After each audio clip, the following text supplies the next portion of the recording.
Hello students, आज हम Shakespeare के play Henry fourth part second को प्रिपेयर करेंगे। इसकी कहानी शुरू होती है आगे। रिचर्ड सेकंड की जब डेथ हो जाती है, उसको जब मार दिया जाता है, तो उसके बाद में हेनरी फोर्थ किंग बनते हैं।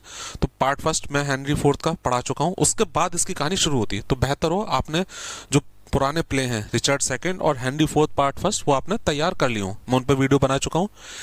इस प्ले में जो कैरेक्टर्स हैं वो तीन तरह के हैं। एक जो राजा की तरफ थे, राजा की साइड से लड़े थे, किंग हेनरी फोर्थ, जिनकी इस प्ले में नेचुरल डेथ होती है। इसके बाद में आता है प्रिंस हैरी। प्रिंस हैरी जो है वो हेनरी फोर्थ पार्ट फर्स्ट में भी इंपॉर्टेंट कैरेक्टर था। इसको सब लोग प्यार से जो है हाल भी बुलाते थे, प्रिंस हाल या हाल भी बुलाते थे। हेनरी फोर्थ की डेथ के बाद में ये हेनरी फिफ्थ के नाम से जो है किंग बनता है। ये सबसे बड़ा बेटा है हेनरी फोर्थ का। इसके बाद में आते हैं हेनरी फोर्थ के तीन बेटे हैं, प्रिंस जॉन, हम्फ्री और थॉमस। इसमें प्रिंस जॉन को आपको ध्यान रखना है। प्रिंस जॉन जो है वो एक लड़ाई होती है इस प्ले में, उसको लीड करता है। तो प्रिंस जॉन को आपको ध्यान रखना है, इंपॉर्टेंट कैरेक्टर है हाल के बाद में। इसके बाद में द लॉर्ड चीफ जस्टिस, जैसे हमारे सुप्रीम कोर्ट का जज होता है, ऐसे ही ये सबसे बड़े जो थे वो जस्टिस थे, चीफ जस्टिस थे। ये हेनरी फोर्थ के एडवाइजर थे। जब हेनरी फोर्थ की डेथ हो जाती है तो हेनरी फिफ्थ के भी जो है एडवाइजर बनते हैं। इसके बाद में अनइम्पॉर्टेंट कैरेक्टर्स हैं, अर्ल ऑफ वारविक, अर्ल ऑफ सरी, अर्ल ऑफ वेस्टमोरलैंड। ये सब राजा की तरफ से लड़ते हैं। अब आते हैं विद्रोही, रेबल्स, जो विद्रोही राजा के खिलाफ लड़े थे। इनमें सबसे मेन थे arc bishop of York. York एक जगह है, वहां का जो चर्च था उसके सबसे बड़े जो हेड जो थे, आर्क सबसे बड़े जो हेड जो थे वो थे। इन्होंने राजा के खिलाफ जो था षड्यंत्र रचा था। इसके अलावा मोब्रे और हेस्टिंग्स, ये भी लॉर्ड हैं, ये भी राजा के खिलाफ षड्यंत्र रचते हैं। लॉर्ड बारडोल्फ, ये भी जो है षड्यंत्र रचता है राजा के खिलाफ। यहाँ पे बारडोल्फ का नाम आप जरूर ध्यान रखिएगा, क्योंकि ये कंफ्यूज कर सकता है आपको। बारडोल्फ जो है नाम से दो कैरेक्टर इस प्ले में, एक जो फॉल्स्टॉफ का फ्रेंड है, जो चोरी चकारी इधर उधर घूमता रहता है, और दूसरा जो है वो लॉर्ड है, ये जो विद्रोही है, जो राजा के खिलाफ लड़ता है। इसके बाद में आता है सर जॉन कलविल, अनइम्पॉर्टेंट कैरेक्टर है, विद्रोही है। अर्ल ऑफ नॉर्थम्बरलैंड, ये हॉटस्पर के फादर है। हॉटस्पर जिनकी हेनरी फोर्थ पार्ट फर्स्ट में डेथ हो गई थी, उसके फादर है, ये भी विद्रोही की तरफ से हैं। लेडी पर्सी, जो नॉर्थम्बरलैंड है, इनका जो बेटा था हॉटस्पर, उसकी वाइफ है ये लेडी पर्सी। इसके बाद में दूसरे कैरेक्टर्स आते हैं। ये जो दूसरे कैरेक्टर्स हैं इनमें है सर जॉन फॉल्स्टॉफ। सर जॉन फॉल्स्टॉफ के कुछ साथी हैं। फॉल्स्टॉफ पेज, पेज होता है सर्वेंट। फॉल्स्टॉफ ने हेनरी फोर्थ पार्ट फर्स्ट में एक लड़ाई में हिस्सा लिया था। उनको जिम्मेदारी मिली थी कि वो रिक्रूट भर्ती करेंगे आर्मी के लिए, तो उन्होंने अपने काम को करा था। तो इस वजह से इन्हें इस बार जो है एक नौकर मिल गया, पेज मिल गया, नाम नहीं दिया हुआ है पेज का। इसके अलावा एशियन पिस्टल, पॉइंट्स, पेटो, बारडोल्फ, ये सब जो है फॉल्स्टॉफ के फ्रेंड हैं जो इस प्ले में मिलेंगे। मिस्ट्रेस क्विकली, भाई ये नाम जो था हेनरी फोर्थ पार्ट फर्स्ट में भी आया था। एक सराय था, टैवर्न था, जिसका नाम था Boar's Head Inn. Boar's Head Inn, उसकी ये मालकिन थी। ये लंदन में था, उसकी ये मालकिन थी। फैंग और स्नेयर, ये माइनर ऑफिशियल्स है, छोटे मोटे ऑफिशियल्स हैं। डॉरथी डॉल टीयर शीट, ये एक प्रोस्टिट्यूट है जो फॉल्स्टॉफ की फ्रेंड भी है, जो फॉल्स्टॉफ की फ्रेंड भी है। इसके अलावा जो फॉल्स्टॉफ थे उन्हें इस प्ले में भी जिम्मेदारी मिली थी कुछ आर्मी के लिए रिक्रूट्स करने की। तो यहाँ पे ये कुछ लोगों को भर्ती करते हैं जिनके नाम दिए थे। इनमें से 5 लोग थे, मोल्डी, शैडो, वार्ड, फीवल और बुलकाफ। इसमें जो मोल्डी और बुलकाफ हैं ये रिश्वत देकर चले आते हैं। जो फॉल्स्टॉफ थे वो तो पैसे लेते थे, रिश्वत लेते थे, तो इनसे पैसे लेते हैं, इन्हें जाने देते हैं, इन्हें भर्ती नहीं करते। बाकी तीनों को जो है शैडो, वार्ड और फीवल को ये भर्ती कर लेते हैं। जस्टिस शैलो और जस्टिस साइलेंस, ये माइनर कैरेक्टर्स हैं, एक तरह से जज जो होते हैं, छोटे से जज हैं। और ये जो कैरेक्टर के नाम से पता लग रहा है, जस्टिस शैलो, शैलो होता है छिछला, जो पानी कम होता है तालाब वालाब में, तो उसको हम शैलो कहते हैं। ये है जस्टिस शैलो, ये बेतुका बोलते हैं, जो बोलते हैं अजीबोगरीब बोलते हैं। जस्टिस साइलेंस, ये भी जो है बोलते नहीं है, और जब बोलेंगे तो अजीब ही बोलेंगे। इसके अलावा कुछ अलग कैरेक्टर्स हैं इसमें, रूमर और एपिलॉग। रूमर अलग कैरेक्टर है इसमें। रूमर यहाँ पे जो है एक एब्स्ट्रैक्ट, जैसे हम कहते हैं ना एब्स्ट्रैक्ट नाउन, कि रूमर अव्वा, इसको एक प्ले जो किरदार है वो प्ले करता है। इसको बारे में आपको बाद में बताऊंगा। और प्ले के आखिर में एपिलॉग आता है, इसको भी एक कैरेक्टर जो है वो प्ले करता है। प्ले शुरू होता है, एक्ट फर्स्ट शुरू होने से पहले पहले प्रोलॉग आता है। एक्ट फर्स्ट शुरू होने से पहले प्रोलॉग आता है। प्रोलॉग में प्ले से रिलेटेड जानकारी दी जाती है। यहाँ पे प्रोलॉग में क्या होता है कि एक करेक्टर आता है जिसने अजीब से कपड़े पहने हुए हैं। साफ पता लग जाता है कि ये कोई किरदार नहीं है जो प्ले के अंदर का है। इसने जो कपड़े पहने हुए उसमें कई सारी टंग लगी हुई है, जीभ लगी हुई है, और ये बतलाता है कि मैं रूमर हूँ, अफवाह हूँ, और मेरा जो काम है वो है अफवाह फैलाना। जहाँ पे शांति है वहाँ पे मैं अफवाह फैला देता हूँ कि लड़ाई होने वाली है, पड़ोसी देश लड़ाई करने वाले हैं। तो लोग जो होते हैं वो आपस में लड़ने लगते हैं, दूसरों पे अटैक करने लगते हैं। और जहाँ पे लड़ाई ऑलरेडी चल रही होती है वहाँ पे मैं अफवाह फैला देता हूँ कि और ज़्यादा होने वाली है, तो और ज़्यादा लड़ाई होने लगती है। तो मैं अफवाह हूँ। यहाँ पे वो अपने बारे में कहता है रूमर। ये रूमर कह रहा है rumour is a pipe. Rumour एक पाइप की तरह है। पाइप जो खोखला होता है इसे हम वाद्य यंत्र भी कह सकते हैं। रूमर एक वाद्य यंत्र है, ब्लोन जिसको बजाया जाता है सरमाइजेस आकलनों द्वारा, जेलेसीज ईर्ष्या द्वारा, कंजेक्चर्स और अटकलों द्वारा। ये एक इंस्ट्रूमेंट है बजाने वाला जो सरमाइजेस, जेलेसी और कंजेक्चर्स अटकलों द्वारा बजाया जाता है। एंड ऑफ सो इजी, और बहुत आसानी से इसे जो है ऑपरेट करा जा सकता है, बजाया जा सकता है। And so plain a stop, और इसे कभी बंद करा जा सकता है। मीन्स रूमर एक ऐसा वाद्य यंत्र है जिसे आसानी से बजाया जा सकता है और आसानी से बंद करा जा सकता है। मीन्स जब चाहो रूमर को फैला दो, जब चाहो रूमर को रोक दो, अफवाह को। ब्लंट मॉन्स्टर, ये जो रूमर है मॉन्स्टर राक्षस, ये एक राक्षस है, ब्लंट राक्षस है। विद अनकाउंटेड हेड्स, रूमर के कई सारे सिर होते हैं, कई सारे सिर होते हैं। द स्टिल डिस्कॉर्डेंट, डिस्कॉर्डेंट होता है लड़ाई, डिस्क एग्रीमेंट लड़ाई, अनबन। मल्टीट्यूड होता है पीपल, जो लोग होते हैं उनके बीच में जो रूमर है वो डिसएग्रीमेंट लड़ाई उत्पन्न कर देती है। Can play upon it means उत्पन्न कर देती है। जो रूमर है वो मल्टीट्यूड लोगों के बीच में डिस्कॉर्डेंट लड़ाई उत्पन्न कर देती है। तो यहाँ पर रूमर जो बतलाती है कि मेरा काम जो है लोगों के बीच में अफवाह फैलाना है। अब रूमर चली आती है, अब प्ले शुरू होता है स्टेज पर। यहाँ पर रूमर ने अपना काम कर दिया। रूमर ने क्या अफवाह फैला दी कि जो हॉटस्पर था, हेनरी फोर्थ पार्ट फर्स्ट में जो हॉटस्पर था उसकी डेथ हो गई थी। हॉटस्पर की जो डेथ हो गई थी उसकी अफवाह फैला दी कि हॉटस्पर जीत गया है, विद्रोही लड़ाई जीत गए, और जो प्रिंस हाल है वो मर गया है। तो यहाँ पर जो है एक्ट फर्स्ट में लॉर्ड बारडोल्फ जो है, जो विद्रोही है, वो नॉर्थम्बरलैंड के पास में आता है, हॉटस्पर के फादर के पास में, और बताता है कि भाई एक बड़ी अच्छी खबर है, तुम्हारा जो बेटा है उसने प्रिंस हाल को मार दिया, हम लड़ाई जीत गए। तभी एक दूसरा सर्वेंट आता है, वो कहता है ये जो रूमर है ये गलत है, हम लड़ाई हार गए हैं और आपका जो बेटा था हॉटस्पर उसको मार दिया गया है। यहाँ पर नॉर्थम्बरलैंड जो हॉटस्पर के फादर हैं वो कसम खाते हैं कि वो बदला लेंगे। अब यहाँ पे जो है फॉल्स्टॉफ जो है उनको एक पेज बॉय नौकर मिल गया है। फॉल्स्टॉफ ने हेनरी फोर्थ पार्ट फर्स्ट में जो था रिक्रूट करे थे, तो इस बार उनकी मदद के लिए एक नौकर दे दिया गया और साथ में उनको ये भी कह दिया गया है कि तुम तलवार भी रख सकते हो अपने साथ में। यहाँ पे फॉल्स्टॉफ के पास में जो है लॉर्ड चीफ जस्टिस आते हैं। लॉर्ड चीफ जस्टिस कहते हैं भाई एक डकैती हुई थी, इस डकैती का जिक्र जो है हेनरी फोर्थ पार्ट फर्स्ट में है। एक डकैती हुई थी जिसमें कुछ जो यात्री थे उनसे सामान लूटा गया था, कीमती चीजें, और उसमें तुम्हारा नाम और तुम्हारे कुछ साथियों का है। मुझे इस बारे में जो है कुछ जो है यहाँ पे तहकीकात करनी है। अब पिछली बार तो तुम बच गए थे, लॉर्ड चीफ जस्टिस कहते हैं, क्योंकि जब मैं तहकीकात करने आया था तभी ऑर्डर आ गया था कि तुम्हें जो है जाना पड़ेगा लड़ाई में। तो जब तुम्हें लड़ाई में जाना था तो भाई राजा की तरफ से ऑर्डर था, तो मैं तुमसे पूछताछ नहीं कर सकता था। इस बार मैं तुमसे पूछताछ करूंगा, तभी ऑर्डर आता है और ये कहा जाता है फॉल्स्टॉफ को कि भाई लड़ाई छिड़ने वाली है दोबारा से, और तुम्हें जो है दोबारा से काम दिया गया है रिक्रूट करने का। तो इस बार भी फॉल्स्टॉफ बच जाते हैं। तो लॉर्ड चीफ जस्टिस कहते हैं ठीक है, इस बार भी तुम बच गए और मैं इस मैटर को अब छूंगा नहीं। जो ये तहकीकात जो डकैती वाला मामला है इस मैटर में मैं अब तहकीकात नहीं करूंगा। यहाँ पे लॉर्ड चीफ जस्टिस जो है एक इंपॉर्टेंट लाइन कहते हैं, सिंस ऑल इज वेल, क्योंकि सब कुछ ठीक है, कीप इट सो, इसे ऐसा ही रहने दो, इट है मैटर, ये जो डकैती वाला मैटर जो है ना इसको ऐसे ही रहने दो, क्योंकि सब कुछ ठीक है, इसे ऐसा ही रहने दो। वेक नॉट, नहीं जगाएंगे, स्लीपिंग वूफ, हम सोए हुए भेड़ियों को नहीं जगाएंगे। तो यहाँ पे चीफ जस्टिस कहते हैं ठीक है, जब कुछ सब कुछ ठीक चल रहा है और लड़ाई में तुम्हें दोबारा से बुलाया गया है और मैं मैटर पर अब तहकीकात नहीं कर सकता, तो मैं अब इस जो मैटर को है स्लीपिंग वूफ है इसको नहीं जगाऊंगा और इस मैटर को ऐसे ही रहने दो। भाई ये जो कोटेशंस मैं आपको बतला रहा हूँ ये कहानी के अंदर बतला रहा हूँ ताकि आपको जो है वो आसानी से ध्यान रहे। भाई एक तरीका तो ये मैं सीधे सीधा हूँ कोटेशन आपको बता दूं, एक है मैं कहानी के बीच में सीक्वेंस वाइज बतला रहा हूँ जिससे आपको ये पता लग जाए किसने कही है और किससे कही है।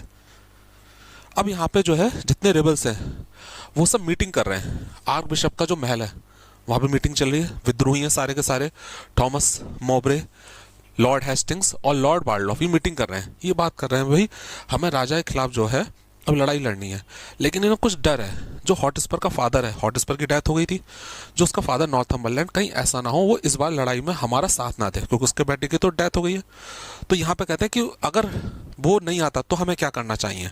हेस्टिंग यहाँ पे कहता है, एक इंपॉर्टेंट लाइन है, हेस्टिंग यहाँ पे कहते हैं वी आर टाइम सब्जेक्ट्स, हम टाइम के सब्जेक्ट हैं, सब्जेक्ट होती है प्रजा, गुलाम, हम टाइम के कंट्रोल में हैं। एंड टाइम बिट्स, और टाइम हमें ऑर्डर देता है, बिट्स ऑर्डर देता है, बिट्स ऑर्डर देता है बी गॉन, कि हम आगे बढ़ें, बी गॉन आगे चलें। तो यहाँ पे वो कहता है जो हेस्टिंग है कि भाई हम जो है, जो दूसरे लोग हमें सपोर्ट कर रहे हैं, हम उनका इंतजार ना करें, चाहे कोई आए ना आए, हम जो है टाइम के सब्जेक्ट हैं, टाइम के कंट्रोल में हैं, और टाइम ने हमें आज्ञा दी है कि हम आगे बढ़ें, हमें ये विद्रोह जो है वो कंटिन्यू रखना है। यहाँ पे जो आर्क बिशप है वो कहते हैं कि जो हेनरी फोर्थ है उसको कीमत चुकानी पड़ेगी, क्योंकि उस हेनरी फोर्थ ने जो है रिचर्ड सेकंड को मरवा दिया था और खुद राजा बन गया, तो उसकी कीमत चुकानी पड़ेगी। यहाँ पे आर्क बिशप जो विद्रोही हैं वो कहते हैं एक important line, past and to come seem best, things present worst. भाई एक जो कहावत है हम हिंदी में कहते हैं जो रोया पुराने को रोया, इसको थोड़ा चेंज कर दिया इन्होंने कहा है पास्ट एंड टू कम, जो पास्ट है भूतकाल, एंड टू कम और जो फ्यूचर है आने वाला, जो बीत गया और जो आने वाला है, सीम बेस्ट वो सबसे अच्छा दिखाई देता है, जो बीत गया और जो आने वाला सबसे अच्छा दिखाई देता है।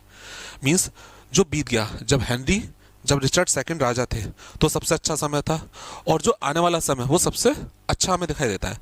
थिंग्स प्रेजेंट वर्स्ट, और जो इसमें प्रेजेंट में जो समय चल रहा है ये हमें सबसे बुरा लगता है, जो प्रेजेंट चल रहा है वो सबसे बुरा लगता है। तो जो बीत गया और जो आने वाला वो सबसे अच्छा हमें दिखाई देता है। एक्ट सेकंड, अब यहाँ पे जो फर्स्ट ऑफ है वो ऐसे ही है, दारू वारू पीते रहते हैं, सबसे पैसे ऐंठते रहते हैं। इन्होंने जो बोर्स हेड टैवर्न था, सराय था, जो लंदन में एक जगह थी ईस्ट चीप, वहां पे सराय था बोर्स हेड, उसकी जो मालकिन थी हॉस्टेस क्विकली, उससे कुछ रुपए ऐंठ लिए थे धोखा देके। एक तो ये प्रॉमिस करा था कि भाई मैं तुमसे शादी करूंगा, फर्स्ट ऑफ ने कहा था, काफी एजेड थे फिर भी उन्होंने प्रॉमिस करा कि भाई मैं तुमसे शादी करूंगा। दूसरा इनसे पैसे भी ऐंठ लिए। तो जो हॉस्टेस क्विकली है ये शिकायत करती है, एक वहां पे ऑफिसर जा रहा होता है उससे शिकायत करती है फैंग से कि भाई ये आदमी ने जो है मुझसे ठग लिया। फैंग और फर्स्ट ऑफ के बीच में तू मैं हो रही होती है। तभी वहां पे लॉर्ड चीफ जस्टिस आ जाते हैं। लॉर्ड चीफ जस्टिस ऑलरेडी जो था एक मैटर पे पहले ही देख रहे थे, भाई इनका जो नाम जो था फर्स्ट ऑफ का एक डकैती में था, तो यहाँ पे लॉर्ड चीफ जस्टिस ने पहले जाने दिया था क्योंकि उन्हें भर्ती में करना था, आर्मी में जाना था। इस बार भी कुछ नहीं कर सकते थे Lord chief justice. Lord chief justice ने फिर भी कहा ठीक है मैं इस मैटर को सुनूंगा, क्योंकि मुझे पता फर्स्ट ऑफ जो है झूठ बोलता है, ये ऐसा व्यक्ति है जिसने ये काम करा होगा। तो यहाँ पे हॉस्टेस क्विकली जो है, जो सराय की मालकिन है, वो फर्स्ट ऑफ पे आरोप लगाती ही यहाँ पे फर्स्ट ऑफ, जो फर्स्ट ऑफ है had eaten me out of house and home, दोनों एक बार दोनों को रिपीट करा, हाउस और होम को। यहाँ पे सेंस हमें निकालना है। जो फर्स्ट ऑफ है उसने मुझसे मेरा घर वर सब छीन लिया, जो भी था सब पैसा वगैरह, eaten me out of house, मुझे जो है घर वर सब कुछ छीन लिया, मुझे बर्बाद कर दिया। तो यहाँ पे फर्स्ट ऑफ पे आरोप लगाती है। फर्स्ट ऑफ जो है वो साइड में जाते हैं और हॉस्टेस क्विकली से बात करते हैं, भाई ऐसा है तुम ये जो मैटर जो है ना इसको ड्रॉप कर दो, जो तुमने मुझ पर आरोप लगाए, और मैं जो है तुम्हें सारे पैसे दूंगा, तुमसे शादी भी कर लूंगा। बहरहाल ये मैटर जो है रिजॉल्व हो जाता है, सॉल्व हो जाता है, और जो लॉर्ड चीफ जस्टिस होते हैं वो चले आते हैं। यहाँ पे जो पॉइंट्स है और प्रिंस हाल है हैरी, जो बाद में हेनरी फिफ्थ बनेंगे, इनको पता लगता है फर्स्ट ऑफ जो है वो बोर्स हेड टैवर्न में है। तो ये डिसाइड करते हैं कि ये बारटेंडर जो खाना सर्व करते हैं उसके भेष में जाएंगे और सुनेंगे कि भाई फर्स्ट ऑफ उनके बारे में क्या कहता है। ये पता लगाना चाहते थे भाई फर्स्ट ऑफ जो है उनके बारे में क्या राय रखता है। अब यहाँ पे हम देखते हैं कि जो नॉर्थम्बरलैंड है, जो हॉटस्पर का फादर है, हॉटस्पर जिसकी डेथ हो गई थी हेनरी फोर्थ पार्ट फर्स्ट में, वो अपने घर पे है और वो बात कर रहा है अपनी वाइफ और अपने बेटे की बहू से, अपने बेटे की वाइफ से, मींस जो हॉटस्पर की वाइफ है उससे। यहाँ पर जो दोनों लेडीज है, मींस जो नॉर्थम्बरलैंड की वाइफ है और उसके जो बहू है, वो समझाने की कोशिश कर अब लड़ाई का क्या फायदा, भाई हमारे घर का सदस्य तो खत्म हो गया हॉटस्पर, अब लड़ाई लड़के करोगे क्या, जो मेन आदमी था वो तो खत्म हो गया।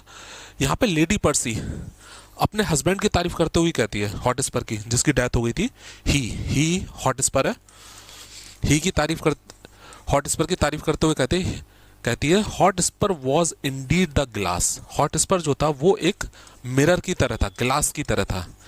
हॉटस्पर मेरा हस्बैंड जो था वो एक ग्लास की तरह था, मिरर की तरह था।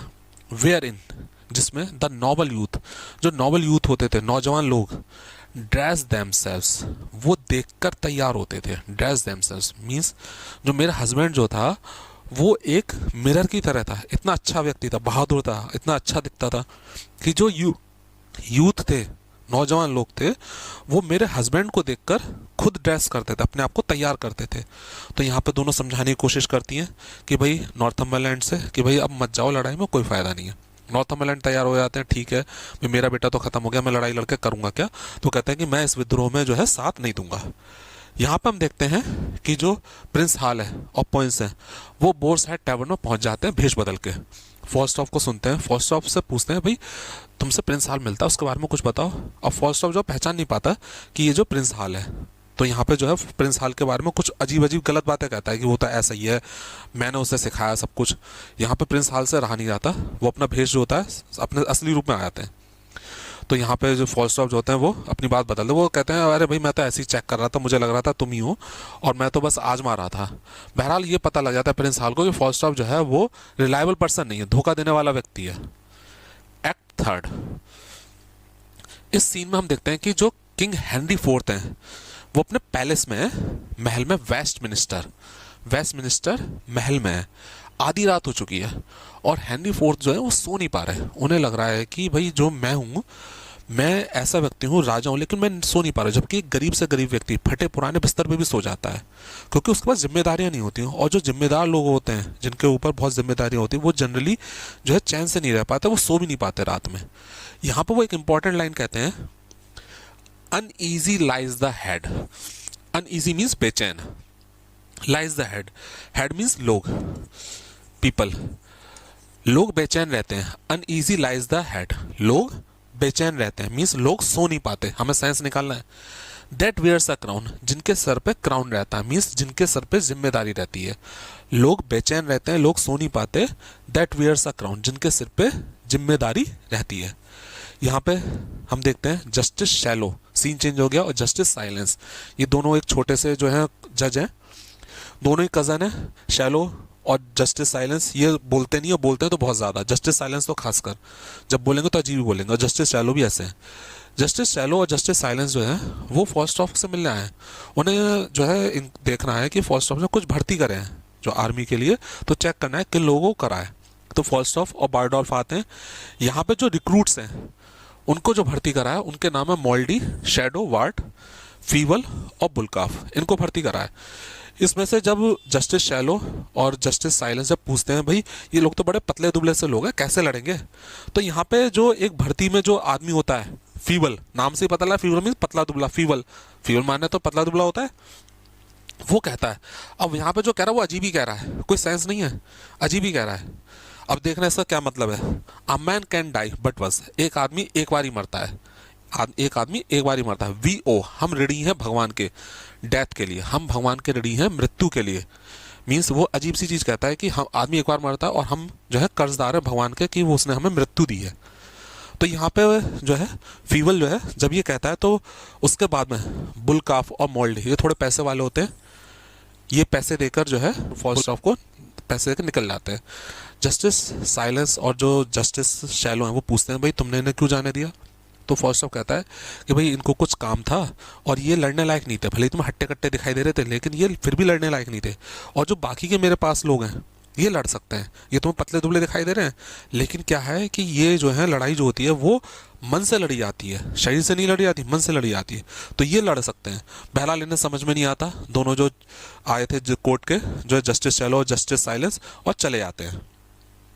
एक्ट फोर्थ, अब भाई जो सेनाएं हैं वो तैयार हो गई लड़ने के लिए। यॉर्कशायर में जो रेबल्स हैं, विद्रोही हैं, वो इकट्ठा हो गए। आर्कबिशप ऑफ यॉर्क, मॉबरे, हेस्टिंग्स, ये सब इकट्ठा हो गए। किंग की आर्मी भी आ गई है। किंग की आर्मी को लीड कर रहा है प्रिंस जॉन, जो प्रिंस हैरी हाल का जो छोटा भाई है वो लीड कर रहा है। अब यहाँ पे आखिरी बार जो है राजा की तरफ से एक मैसेंजर आता है, प्रिंस जॉन की तरफ से ये लीड कर रहा है, तो इसकी तरफ से एक मैसेंजर जो है वो जाता है, अर्ल ऑफ वेस्टमोरलैंड मैसेंजर जाता है विद्रोही के पास, और वो कहता है भाई हम नहीं चाहते लड़ाई हो, खून खराब हो, इससे कई लोग बेगुनाह मारे जाएंगे, बेहतर है आपकी जो डिमांड्स हैं आप वो हमें रखो, हम उनको रिजॉल्व कर देंगे, बस आप लड़ाई मत लड़ो। विद्रोही को लगता है क्या फ़ायदा लड़ने से, तो विद्रोही जो है तैयार हो जाते हैं और विद्रोही मिलने आते हैं प्रिंस जॉन से। प्रिंस जॉन उनकी डिमांड्स को सुनता है, कहता है ठीक है आपका जो भी मैटर हम रिजॉल्व कर देंगे, बस आप अपनी सेना को जो है वो घर भेज दो। सब तैयार हो जाते हैं, विद्रोही सरेंडर कर देते हैं, जश्न बन रहा होता है, सेना जो होती है वो घर चले आती है। जैसे ही पता लगता है प्रिंस जॉन को कि दुश्मनों की सेना, विद्रोही की सेना चली गई है, वो ऑर्डर देता है कि जितने विद्रोही हैं उनको पकड़ कर मार दिया जाए। अब यहाँ पे जो विद्रोही होते हैं वो कहते हैं भाई तुमने तो प्रॉमिस करा था कि हमारी जो डिमांड्स उनको रिजॉल्व करोगे। तो यहाँ पे प्रिंस जॉन बड़ी चालाकी से कहते हैं मैंने कहा था कि तुम्हारी जो डिमांड्स हैं मैं उन्हें रिजॉल्व करूंगा, लेकिन ये नहीं कहा था मैं तुम्हें मारूंगा नहीं। तो कहता मैं तुम्हारी जो डिमांड्स हैं उनको रिजॉल्व करूंगा, लेकिन तुमको नहीं छोड़ूंगा मैं अब। तो यहाँ पे प्रिंस जॉन ने बड़ी चालाकी से बिना लड़े जो था लड़ाई जीत ली। अब यहाँ पे हम देखते हैं कि एक विद्रोही जब सेना घर जा रही होती है तो एक विद्रोही होते हैं सर जॉन कलविल। जब वो जा रहे होते हैं तो फॉस्टॉफ से मिलते हैं, फॉस्टॉफ उन्हें पकड़ लेते हैं और प्रिंस जॉन को दे देते हैं। प्रिंस जॉन इन्हें भी जो है मृत्युदंड दे देते हैं। तो यहाँ पे जो विद्रोही होते हैं चाहे कोई भी था, सबको मृत्युदंड दे दिया जाता है। किंग जो है हेनरी फोर्थ बहुत ज़्यादा बीमार है, उन्हें पता लगता है कि भाई हम लड़ाई जीत गए। अब वो डिसाइड करते हैं कि हम क्रूसेड में जाएंगे, धर्म युद्ध में जाएंगे जेरूसलम में, लेकिन बीमार है तो जा भी नहीं सकते। बहरहाल वो अपने जो है लेट जाते हैं कमरे में। प्रिंस हाल जो हैरी है सबसे बड़ा बेटा, वो आता है, अपने फादर की हेल्थ के बारे में पूछता है। वो देखता है कि फादर कहीं और लेटे हुए और फादर का मुकुट रखा हुआ है। प्रिंस हाल देखता है कि मुकुट रखा हुआ है तो अपने सर पे ऐसे ही रख लेता है और थोड़ा सा इधर उधर चला जाता है। फादर की जब आंख खुलती है तो देखते हैं कि भाई मेरा मुकुट कहाँ गया। अब यहाँ पे फादर को गुस्सा आता है किंग हेनरी फोर्थ को। वो अपने बेटे को जो है डांटते हैं कि तुमने जो है मेरा जो मुकुट था उससे अपने सर पे रख लिया। अब यहाँ पे फादर जो है हेनरी फोर्थ अपने बेटे को डांटते हैं, प्रिंस हाल को कहते हैं गॉड नोज माई सन, भगवान जानता है मेरे बेटे, by what bypaths and indirect crude ways. अब इनका क्या मतलब बाईपास, बाईपास में गलत तरीके से, क्रूड वेज एक ही मतलब है। भगवान जानता है मेरे बेटे या माई सन का है प्रिंस हाल को, हैरी को, जो बाद में हेनरी फिफ्थ बनेगा, गलत रास्तों से, क्रूड वेज गलत रास्तों से आई मेट दिस क्राउन, ये जो क्राउन है ये मुझे मिला है गलत रास्तों से, गलत तरीकों से। And I myself know well, और मैं स्वयं जानता हूँ how troublesome it sat upon my head, कितनी मुश्किल से ये मेरे हेड पर आया है, मीन्स कितनी मुश्किल से ये मुझे मिला है, कितनी मुश्किल से ये मुझे मिला, हाउ ट्रबलसम कितनी परेशानियों से ये सिंहासन मुझे मिला है। टू दी तुमको इट शैल डिसेंड, ये मिला है, ये जो सिंहासन है तुम्हें जो मुकुट है ये मिला है, डिसेंड विद बेटर क्वाइट, बड़े आसानी से मिला है। तुमको तो ये बड़े आसानी से मिल गया, मैंने तो बड़ा लड़ाई लड़ी, बड़ा गलत तरीके से सिंहासन मिला, तुम्हें बड़ा आसानी से मिला। बेटर ओपिनियन के साथ में मिला और बेटर कंफर्मेशन के साथ में मिला है, मीन्स तुमको बड़ी बिना किसी दिक्कत के मिल गया, सब कोई तुम्हारे साथ में है, सब कोई तुम्हें अच्छी राय देगा, लेकिन मेरे साथ में जो मुझे सिंहासन मिला है वो बड़ी लड़ाई के बाद में मिला है। यहाँ पे जो है हाल अपने फादर से क्षमा मांगता है कि मेरा ये मकसद नहीं था, मैं तो आपको देखने आया था। फादर शांत नहीं होते, फादर फिर भी अपने बेटे को डांटते हैं। यहाँ पे जो किंग हेनरी फोर्थ हैं अपने बेटे प्रिंस हाल को डांटते हुए कहते हैं, इंपॉर्टेंट लाइन है देख लेना इसे, कमिट होता है करना, द ओल्डेस्ट सिन, हम पुरानी गलतियों को करते हैं, पुराने पापों को करते हैं, the newest kind of ways, नए तरीके से। अब पुरानी गलतियां क्या है, पुराने पाप क्या है, मैंने राजा बना, जो रिचर्ड सेकंड था उसे मारा और मैं राजा बना, ठीक है, तुम राजा बनना चाहते हो, लड़के नहीं, मेरे मरने का इंतजार देख रहे हो, मीन्स हम पुराने पापों को करते हैं, पुरानी गलतियों को कमिट करते हैं नए तरीके से। जो चीज़ मैंने करी वो तुम कर रहे हो नए तरीके से, तुम चाहते हो कि मैं मर जाऊं और तुम राजा बन जाओ, तो कमिट द ओल्डेस्ट सिन, हम पुरानी गलतियों को करते हैं, पुराने पापों को करते हैं नए तरीके से। बहरहाल प्रिंस हाल जो है अपने फादर के पैरों में पड़े आता है, क्षमा मांगता है, फादर मेरा ये मकसद नहीं था, मैं तो आपको देखने आया था। किंग हेनरी फोर्थ जो अपने बेटे को क्षमा कर देते हैं, वो कहते हैं ठीक है, अपने जो भाई हैं उनके बीच में जो है सामंजस्य बना के रखना, कभी जो है ऐसी गलती मत करना जो तुम्हारे खिलाफ में लोग हों। और एक चीज़ और कहते हैं कि मेरी एक इच्छा थी कि मैं क्रूसेड धर्म युद्ध में जेरूसलम जाऊं, लेकिन मैं जा नहीं सकता, बीमार हूं, तो एक कमरा है, चैम्बर है, जिसका नाम है जेरूसलम, तुम उस जेरूसलम चैम्बर में मुझे ले जाओ, मैं वहां पे मरना चाहता हूं। तो यहाँ पे एक्ट फोर्थ के आखिर में हमें पता लगता है कि जो किंग है उनकी डेथ हो गई है। एक्ट फिफ्थ, यहाँ पे हेनरी फोर्थ है, उनकी डेथ हो गई है। अब सब लोग बेचैन है, कोर्ट में सब लोग बैठे हुए हैं बेचैन है, क्योंकि प्रिंस हाल हैरी जो इधर उधर घूमता रहता था, इधर लोगों के साथ में दारू पीता रहता था, सब लोग डांटते भी थे उसे, अब वो राजा बन गया, अब वो क्या करेगा। भाई जिन लोगों ने उससे टोका प्रिंस हाल को, हो सकता है उन्हें परेशान करे। खासकर जो लॉर्ड चीफ जस्टिस है उनको डर लग रहा है कि भाई मैंने सबसे ज़्यादा जो है प्रिंस हाल को क्रिटिसाइज़ करा था, क्योंकि ये हमेशा इधर उधर घूमता रहता था, अब ये क्या करेगा। बहरहाल जो हेनरी फिफ्थ है, प्रिंस हाल हेनरी फिफ्थ, वो आते हैं, वो बैठते हैं और सबको आश्वस्त करते हैं कि आपको डरने की ज़रूरत नहीं है। अगर किसी ने मुझे पहले क्रिटिसाइज़ करा या डांटा था मेरी गलतियों के लिए, तो ये ना मान के चले कि अब मैं उसका बदला लूँगा, क्योंकि आपने मेरी गलतियों के लिए डांटा था। तो यहाँ पे सबको वो आश्वासन देते हैं कि भाई अब कोई ऐसा गलती मेरी तरफ से नहीं होगी। यहाँ पे सीन चेंज होता है, हम देखते हैं लंदन में एक सड़क पे दो ऑफिसर जो है वो दो लेडीज़ को ले जा रहे हैं खींच कर। एक तो थी डॉल टीयर शीट, जो प्रोस्टिट्यूट है, जो सराय था उसमें रहती थी, और एक mistress Quickly, Boar's Head tavern जो है उसकी मालकिन। यहाँ पर जो दो ऑफिसर है वो आरोप लगाते हैं कि एक व्यक्ति था पिस्टल, उसने एक आदमी की पीट कर जो है मौत के घाट उतार दिया। और ये सब जो हुआ ये सराय में हुआ जिसमें ये दोनों बैठी हुई थी, जो बोर्स हेड था टैवर्न, उसमें ये हुआ जिसमें पिस्टल ने एक आदमी को पीट कर मार दिया, और ये दोनों भी जो है इसमें इन्वॉल्व हैं उस आदमी की डेथ में। ये दोनों जो है डॉल प्रोस्टिट्यूट और जो है मिस्ट्रेस क्विकली रिक्वेस्ट करती है हमें छोड़ दो। डॉल प्रोस्टिट्यूट एक बहाना बनाती है कि भाई मैं प्रेग्नेंट हूँ, प्रेग्नेंट होने का मतलब है कि मुझे जो है ले जाया नहीं जाएगा, छोड़ दिया जाएगा। बहरहाल दोनों ऑफिसर मानते नहीं, कहते हैं कि भाई तुम्हें हम नहीं छोड़ेंगे, तुझे जो है जाना पड़ेगा जेल। उन दोनों को ले जाया जाता है। यहाँ पे फॉस्टर को पता लगता है और उनके साथियों को कि भाई उनका जो साथी है प्रिंस हाल, वो अब राजा बन गया। अब उन्हें लगता है कि भाई अगर हम राजा के पास में जाएंगे, प्रिंस हाल के पास, अपने साथी के पास में, तो हमें बड़ी जिम्मेदारी देगा, हमें बड़ा पैसा सोना देगा और हमें ऊंचा पद देगा। बहरहाल वो रात में निकल पड़ते हैं अपने दोस्त हाल से मिलने। जब वो कोर्ट में सुबह पहुंचते हैं तो प्रिंस हाल जो है, जो हेनरी फिफ्थ बन गया, वो उनकी तरफ पहले देखता भी नहीं है, जैसे कि कुछ है ही नहीं। वो बाद में उनको जो है डांटता है कि भाई अपने जो तौर तरीके बदल लो, अब मत सोचना कि मैं पहले जैसा हूँ। यहाँ पे एक इंपॉर्टेंट लाइन कहते हैं, ये चीज़ें पूछा गया है कि किसने कही है। प्रिज्यूम नॉट दैट, ये मत मानना, प्रिज्यूम होता मानना, ये मत मानना, कंसीडर, ये मत मानना, आई एम द थिंग, मैं हूँ, मैं चीज़ हूँ, आई वॉज, जो मैं था, ये मत मानना, आई एम, मैं हूँ जो मैं था, ये मत मानना मैं हूँ जो मैं था, पहले ऐसा था अब नहीं हूँ मैं, अब मैं बदल चुका हूँ, ये मत मानना मैं पहले ऐसा हूँ। तो यहाँ पे अपने दोस्तों को कहते हैं कि अब मेरा तुमसे कोई वास्ता नहीं है, और अगली बार जब आओ तुम मेरे पास में सुधर कर आना। मैं तुम्हें पैसा वगैरह दे रहा हूँ ताकि तुम कोई बुरे कार्य मत करो, लेकिन मेरे पास जब ही आना जब तुम सुधर जाओ, इस तरह से मत आना। बहरहाल अपने दोस्तों को जो होता है वो वहाँ से जाने को कहते हैं। प्ले खत्म हो जाता है। लास्ट में करेक्टर आता है एपिलॉग। ये करेक्टर आता है और क्षमा मांगता है जो भी प्ले में गलतियां हुई हैं। लास्ट स्पीच के साथ में ये प्ले खत्म होता है। उम्मीद करूंगा जो भी इंपॉर्टेंट चीज़ें थी वो आपको अच्छी तरह से समझ में आ गई होंगी। सारे कोटेशंस मैंने आपको क्लियर कर दिए। मिलते हैं अगले वीडियो में स्टूडेंट्स।